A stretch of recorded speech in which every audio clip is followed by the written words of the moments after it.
Bagaia guztiz aldatuko dugu eta Elgetaldera egingo dugu. Atzo egun oso berezi izan zen Elgetan, zergatik 85 urte bete zirelako tropa frankistak herrian sartu zirela, ezta? 7 hilabeteko erresistentziaren ostean, 36ko gerran hain zuzen ere, herrian sartu eta bizpahiru egunez sekulako sarraskiak egin zituztelako. Elgetan urtero egiten dute ekitaldia, haiek gogoratzeko, egia, justizia eta erreparazioa eskatzeko, eta pandemia urteotan betiko moduan edo nahi moduan egin espaldin badira ere egin dira, eta aurten ekitaldia egin dute, atzo hain zuzen ere Espaloia Kafe Antzokian. Bertan izan zen Txomin Madina lankidea, ongi etorri Txomin. Kaixo Larraitz.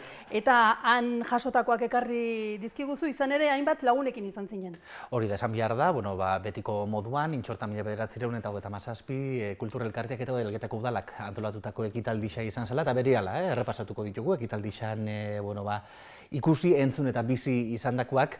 Aurretik baina, akaso gogoratzea, ez da? Ogindala, 85 urte, atzo 85 urte, 1997ko apirilan 24an, tropa frankistak Elgetan sartu zenean eta urringo egunetan han egon zirenean, zer nolakoak eragin zituzten. Entzun daigun. Azken hilabetiek eta molaren erasoaldia gogorrak izan baziren ere, Elgetako historiako egunik beltzenetakuek iristeko zeuden. Apirilaren 24 eta 25 agintari frankistek tropei nahi zutena egiteko baimena eman baitzien. Ugari izan ziren Elgetan lapurretak, salaketak, zigorrak, bortxaketak eta erailketak. Elgeta erresistentziaren ikono bilakatu zen 1936ko urriaren 4ko defentsagatik, eta larrutik ordendu behar izan zuten elgetarrek. 33 izan ziren, 1936 eta 37 fasismoak eraildako elgetarrak.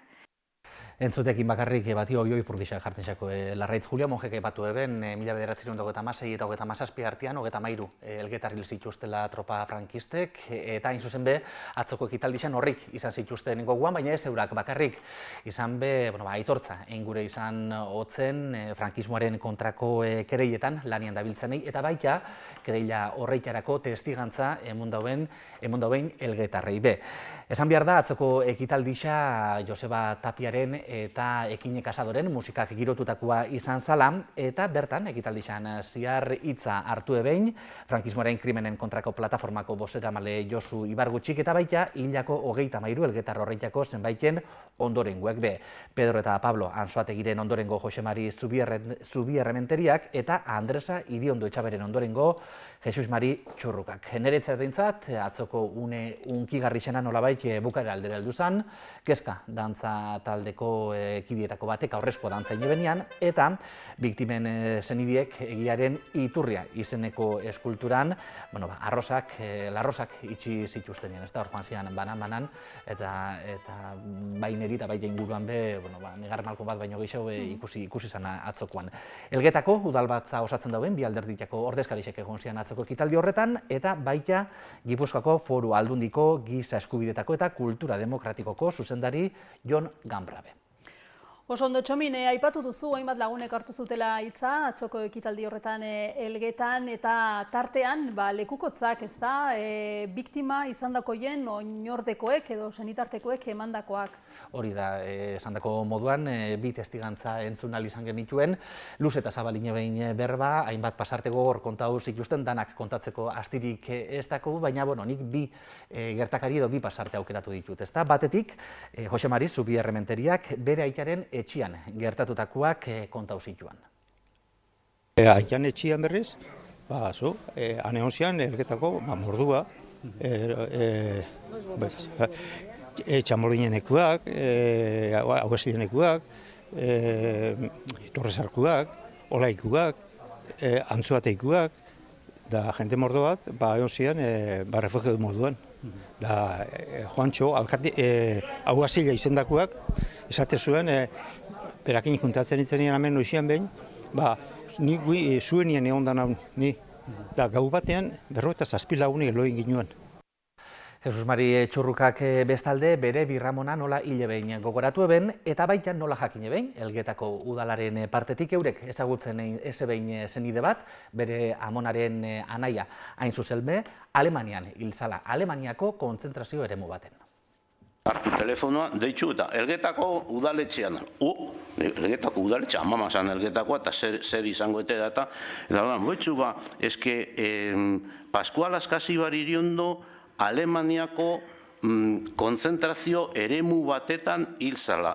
Ulertuko duzue, eskerra jarritxan dengoela bulegoan, zure bizitzan inoiz entzunbako zenitarteko bat, nun eta konzentrazio eremu batetan hilzala. Orduan, idearipez, dakiguna da, jaixo zala hor 1903an, maiorazgoa zeukala, eta ez dakigu zelan, 1930an zensua eginda dago, errolda egin zan hemen, eta bertan ondino bizi zan, eta gero ja, zelan agertzen dan, agertu zan, 1954an, tren batetan sartu eben, alemanek, eta bialdu eben konzentrazio eremu batera. Ba esan, datu moduan, Pascual Askasibar konzentrazio eremu hori askatu baino 15 egun lehenago bakarrik hilzala. Ze gogorra ez da. Txomin, eta esan duzu, Jesus Marik eta Jose Marik hartu zutela hitza, hainbat pasarte kontatu zituzten, baino mezua, amaierako mezua oso antzerako, ez da? Hori da, bisek be, gertatutakoak gogoratziaren, idatzita jasotziaren eta bakoitzak dakon informazioa partekatziaren aldeko deixeinoin edo eskari hori inebein behintzat. Ahosaokua zerretan galdu egiten da, baina idatzitela gelditzen bada, arek aurrera segiruko dau. Karo, gaurko egunean, badaude medio batzuk gelditzen dienak ondoren gorako be, ero honek zerak arantzadikuak eta dabitzenak, haren arrastua ez da galduko. Baina honek etxeko ipuinak horre galdu ingo dira. Memoria galera individuala gainditzeko, memoria kolektiboa eraiki behar dugu. Orduan, mesedez, zeozer dakizuenok.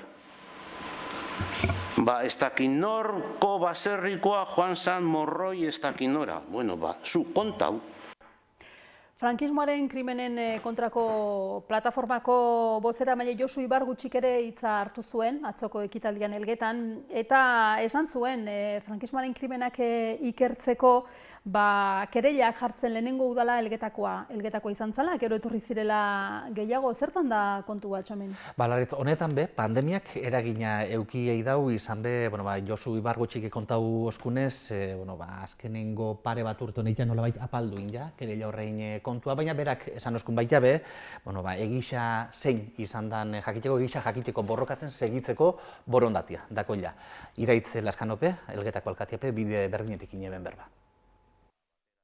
Orokorrean duela pare bat urte izan zuen boom hori lortu genuen, boom hori izatea, duela pare bat urteko boom hori moteldu eginda, eta beraz berriz altxatu beharra izango dugu, eta gaur hemen egondan ekimenak pixkate jende animatzen duen, eta gu geu ere gehiago animatzen garen aurrera jarraitzeko.